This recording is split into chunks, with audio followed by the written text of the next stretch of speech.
This is I Am Change podcast. The IAC podcast hopes to inspire you to live more consciously and be the change the society needs. I'm your host, Korede Azeez.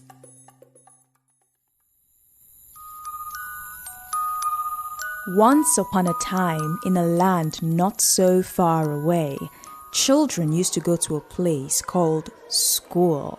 There will be lots of children everywhere. They would sit at desks in classrooms, and can you believe the teacher would actually be there with them, scribbling on a real blackboard or whiteboard. A bell would ring for break time, and all the children would go out to play fun games until the bell would ring again. They would continue their lessons until the long-anticipated bell, signaling the end of the day, would ring, and the kids would jump off their seats ready to head home. One dreadful day, evil Rona came from nowhere and took the world by storm. Children couldn't go to school anymore. Home became school and school became home. Of course, evil Rona couldn't last forever, and eventually we sent it back to where it came. But by that time, everyone had forgotten what it was like to be in a real school. So the school halls remained empty forever. The end. Let's imagine that was a bedtime story from the future. Yes, it sounds far-fetched, I know. But right now, schools are empty and kids are at home. Not because it's holiday season, but because the COVID-19 pandemic has forced governments to shut down schools. UNESCO estimates that out of the total population of students enrolled in education globally, more than 89% are currently out of school because of COVID-19 closures. This represents 1.54 billion children and youth enrolled in school or university. Shutting down schools is the right thing to do, no doubt, but how might this affect us in the long run? How are children and their families dealing with the situation? In a country like Nigeria, where the education sector isn't near where it needs to be, what happens to vulnerable children who have a tougher time accessing quality education in the first place? To get answers to these questions and more, I had a chat with Amina Abubakar, Coordinator at FlexiSAF Foundation. The foundation provides access to education for vulnerable and marginalized children who otherwise wouldn't have access to quality education. Here's our interview. Hi, Amina. You're welcome to I Am Change podcast. It's great to have you on the show. Thank you very much, Korede. I'm very glad to be here and also very honored. All right, so first question. When it became clear that the COVID-19 pandemic was getting serious, schools and universities were the first to close. Right now, there is so much uncertainty. We don't know how long they may have to stay shut. So how do you think this might affect students? This uncertainty it comes with a lot of mental challenges. You can imagine a child who has been engaged for years doing productive activity, but all of a sudden you're forced to be locked up, you're forced to be around adults, and many of them are even at risk of going hungry. Vulnerable children are going to be the most hard hit by this pandemic. Because of this lockdown, they are going to have to find themselves not having access to this feeding program they usually get in schools. Like in our program, the children usually get fed when they come, but now everybody is forced to close down and school is no longer holding. And for parents who have to go out to earn before they feed their children, you can imagine this lockdown is going to be very hard on them. And vulnerable children usually live in clusters, and now nobody would go out. So there is continuous unrest, a lot of fighting amongst people. There is no fresh air in the homes. And you can imagine those young girls that are now staying at home all the time. This is when their fathers will start getting ideas like, okay, why don't I just marry them to this neighbor next door? I can get something. Maybe we can get food from there or something. It's great that you brought this issue up with girls being more at risk and all, but there must be something that we can do. What do you think are the possible solutions? Governments and other international humanitarian aid have been working, but I think we need to put in more effort from the CSOs as well. We need to work with traditional leaders and community champions and let them be the ones advocating for these girls. Mostly, the community people conform when they see something from the leadership. So, if the leadership is saying no to it, is frowning at it, it minimizes the impact of these activities. Then, secondly, we can also provide support in terms of reproductive health. You see, at this time, it's more difficult for girls to access materials that would help them keep clean during their periods. Also, psychosocial counseling. This cannot be overemphasized. Teachers should be well trained to provide this, even if it is just via the phone. A child knows that if I flash this person with my parents' phone, something that simple, it could go a long way. Then conditional cash transfers and provision of food materials. The more economically empowered and comfortable these communities and these girls are, the less likely they would be subject to sexual exploitation and early marriages. Ensuring that children have healthy meals is a crucial part of the efforts to achieve quality education for all, while also checking hunger and malnutrition. In Nigeria, the Homegrown school feeding program was introduced in 2016. According to a government document from 2019 entitled Investing in Our People, the program feeds over 9 million pupils in more than 52,000 schools across 30 states. The government has made efforts to ensure that the school feeding program continues despite the school closures. They'll be using a voucher system, and emphasis will be on FCT, Lagos, and Ogun states before it's rolled out to other states.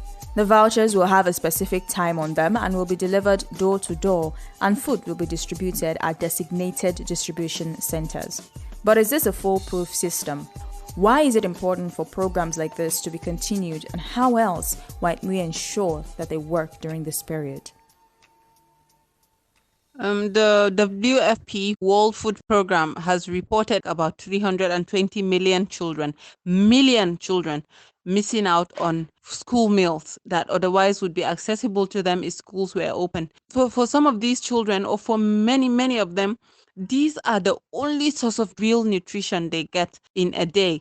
And for families that have kids, many kids that benefit from this, you can imagine what they get in a day is according to WFP, a dire portion of a family's monthly earning. The government can look at alternatives like take-home rations. The families of vulnerable children also have to be counted as the vulnerable population group, and their rations should be taken home for them during this time.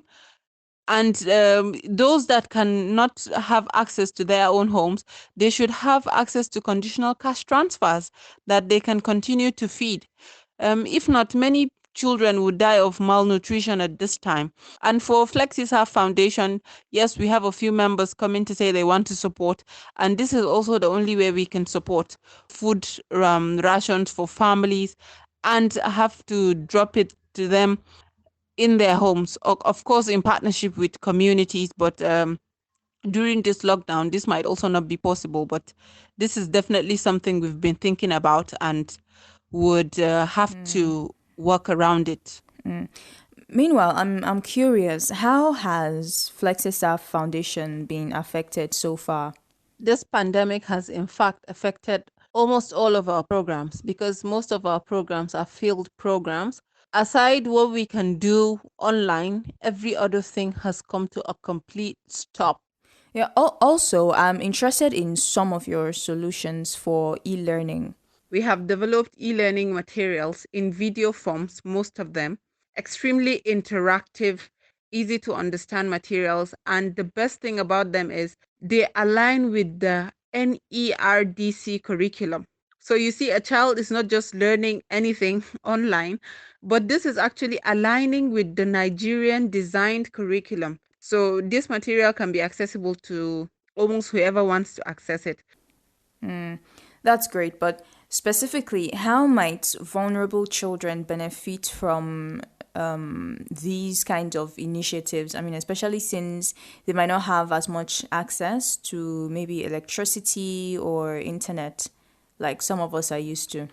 Yes, in fact, we have e-learning materials that have been produced in Hausa language, and we are currently translating some of them in full day. If we can get the right funding, we can provide these materials on customized tablets, or they can provide community learning centers which they would promote activities that go on while social distancing is practiced, at least even if it is for a few hours a week, so that children are not completely taken away from education. These materials come in, they are easy to understand. To get a community champion to facilitate, we will, of course, for some stipend, but this requires a large amount of funding. And UNESCO is promoting either low tech or no tech. It has to be through like a train the trainer program. And train the trainer programs usually work when you train like a parent or an elder sibling in the house, then they are supposed to step down this training to younger children. And if plans have not been made from the beginning to put this in place, then even that is a bit challenging at this time, especially if those trainers themselves are not equipped with the right skills to deliver. But definitely, e learning is a platform that is worth investing in. Um, Earlier, you mentioned low tech and no tech. What exactly do these terms mean, and how can they be applied in our own context? According to UNESCO, low tech means either you use technology that is easily accessible or it's not too sophisticated, or no technology at all, meaning that these are tools that you can easily use to continue promoting education. So at FlexiSAF Foundation, we were thinking of something like having a lot of drawing materials, a lot of coloring materials. And of course, there is a limit to how much we can monitor this. We have to start thinking of options like partnering with network service providers, where otherwise you can just press prompts. This can also be low tech. In communities that have access to power from time to time, you find that even if they complain, they have small phones. So if you have a small phone, you can just press a few digits and you start having access to materials. If a child has something that keeps them busy, even if it is for a few hours a day, it should go a long way. Using phones, laptops, and tablets have become second nature for you and I. But take a second to consider whether this might be true for low literate people as well. UNESCO outlines general characteristics of low skilled and low literate people and technology. Low literacy is not just an inability to read. Research suggests that low exposure to education means some cognitive skills needed for digital interaction can be underdeveloped. For example, this could mean that it will be difficult to transfer learning from online instructional videos to real-life implementation. And what's the use of knowledge if it can't be implemented? Also, low literate users are scared and skeptical of technology, and often they are basic level users. Amina is right about needing heavy funding to deploy digital learning solutions to low literate people. Given their characteristics, UNESCO recommends conducting in-depth research of target communities, spending time to really get to know them, their family, their community and culture, their working contexts, their needs and pain points, and their motivations. We need to ask the right questions if the goal is really to ensure that technology becomes a means for these groups to access quality education. It's certainly a lot of work. Is Nigeria ready? Perhaps that's a question for another day. For now, let's get back to the interview. Let's talk about teachers. Do you think they could be at risk of losing their jobs?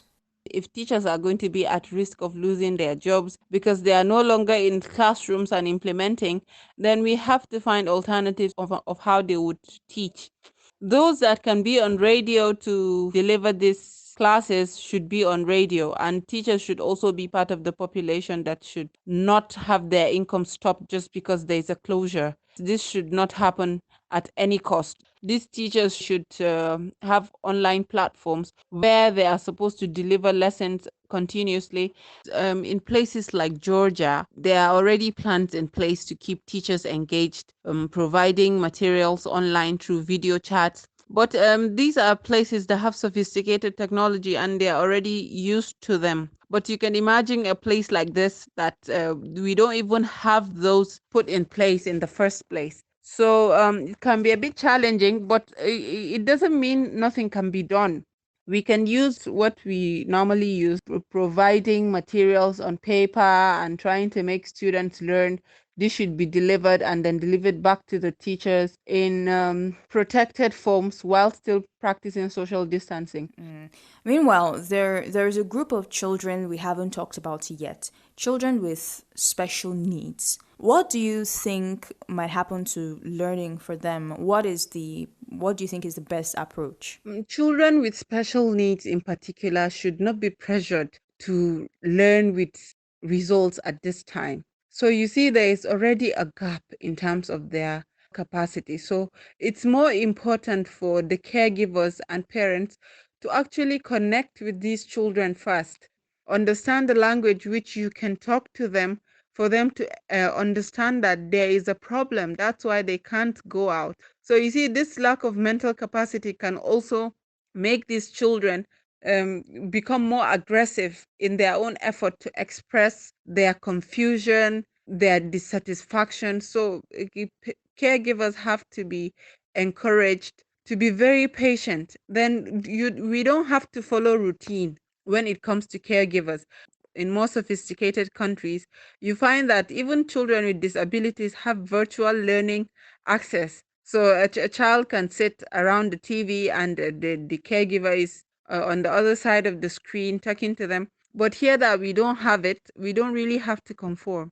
As long as they have play materials around, a few caring adults, even if what they do is just to draw, to learn at their own pace, then it shouldn't be rushed. As we grow and learn together, we'll still come up with new methods for them to learn. So another crucial issue is that of dropouts. Do you think we could see a higher rates of dropouts?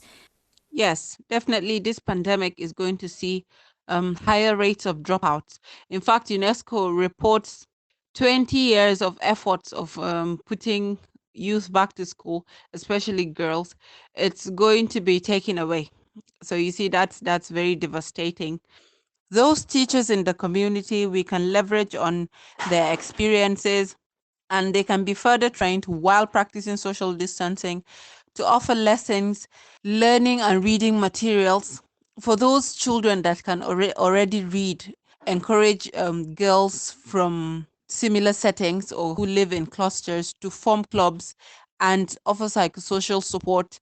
Let adults and caregivers be in place to provide protection for their girls so that we would record less number of rape and sexual exploitation. Then government and other bodies should ensure that at least the most basic needs are met, like the feeding program. So if there is less desperation, it's more likely that these children can actually learn even while schools are closed. We've talked about digital learning, distance learning, and all of that, and how Nigeria is so unprepared. Do you think it is too late for us to adopt these technologies at this point? Or do you think now might be a good time to experiment more with digital and distance learning? Well, it is said that wherever there is a will, there is a way. So, for whoever wants to ensure that learning continues for their words, and otherwise they want to access quality materials, then I don't think it's ever too late. At least you should make the effort, you should push and keep pushing until something is happening. There are a lot of other places that are promoting learning, like the DSTV, have a new channel, and National Geographic giving access to interesting materials. But you see, we have to ensure that there is quality.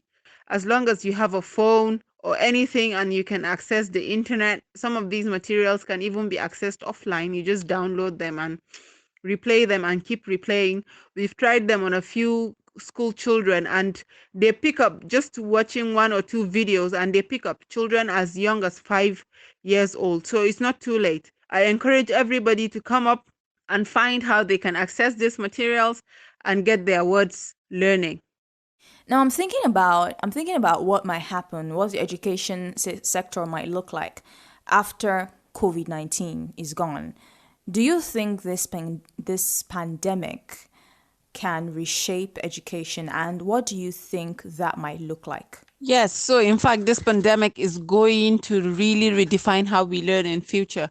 I mean, everybody is almost everybody is forced to learn remotely nowadays. So we really have to rethink education.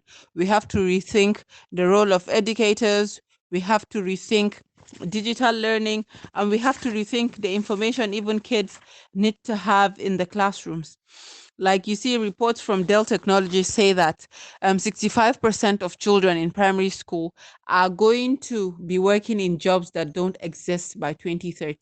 So by the next decade, we're going to see a whole lot of new jobs that schools have never even thought of, talk less of teaching them. So you see, the emphasis for academics has to be less than the emphasis we put in place for social emotional learning, life skills, adaptability, and so on. So our school systems have to promote adaptability skills and resilience skills. We have to raise a generation of innovative thinkers and creative thinkers.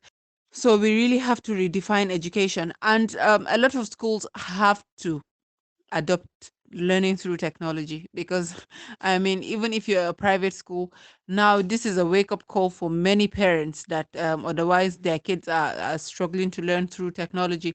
For the public schools, international humanitarian bodies and governments have already started thinking about digital learning, and now this is a reflective time for us, based on what we have, based on what we can access immediately, how best can we make this work? So this is a reflective time globally for educators, for everybody, to ensure that education for the future is done right.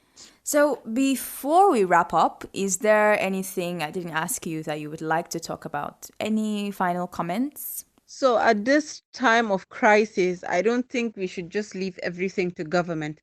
Yes, government should come in and provide support, but this is everybody's responsibility.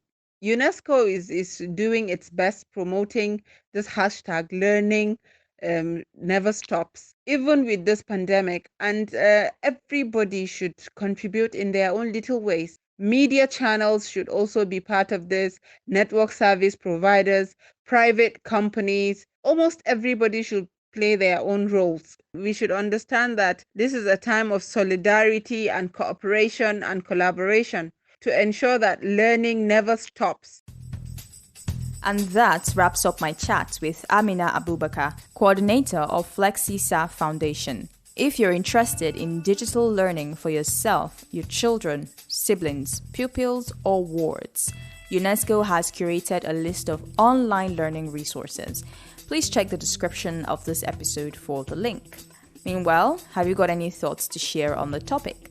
We'd like to hear from you. Send us a message via Twitter or Instagram. On Twitter, we are at IAC_podcast. And on Instagram, we are at IamChangePodcast. Don't forget to share this podcast with your friends. Please rate and review IAC Podcast on iTunes or wherever else you listen to podcasts. That way, more people can find us.